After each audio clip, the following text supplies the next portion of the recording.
નમસ્તે મિત્રો, જિગ્નેશ મેવાણી।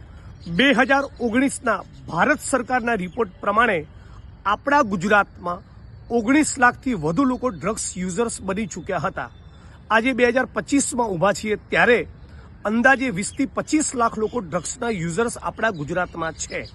શાળા, કોલેજ, યુનિવર્સિટી, હોસ્ટેલની બહાર પણ અને અંદર પણ 12-15 વર્ષના વિદ્યાર્થીનીઓ ડ્રગ્સનું સેવન કરતા ઝડપાયા છે। આ આપણા ગુજરાતને બરબાદ કરી નાખશે। આની સામે આખા ગુજરાતના યુવાનો જાગૃત થાય, લડવા માટે કમર કસે, મારી સાથે જોડાય। એના માટે યુથ અગેન્સ્ટ ડ્રગ્સ નશામુક્ત ગુજરાતની અમે જે કેમ્પેન લોન્ચ કરી છે એ કેમ્પેનમાં તમે તમામ લોકો જોડાવ એવી વિનંતી કરું છું વિડીયોના માધ્યમથી। તમારી પાસે ડ્રગ્સના પેડલિંગની, ડ્રગ્સના કારોબારની કે દારૂ જુગાર અડ્ડાની કોઈ પણ માહિતી હોય એનું લિસ્ટ, વિડીયો, ફોટોગ્રાફ્સ મારા સુધી પહોંચાડો। હું રાજ્યની સરકાર ઉપર પ્રેશર કરી એ બધી તમારા વિસ્તારમાંથી દૂર થાય એના માટેનો પ્રયત્ન કરીશું। સાથે મળીને આપણે બધા લડીએ અને આપણા ગુજરાતને બરબાદ થતું બચાવીએ।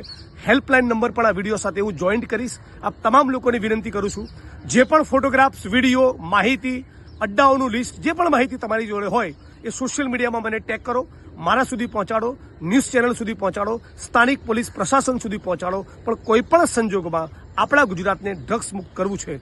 યુથ અગેન્સ્ટ ડ્રગ્સ એવી આ કેમ્પેનમાં, નશામુક્ત ગુજરાતની કેમ્પેનમાં તમે બધા જોડાશો।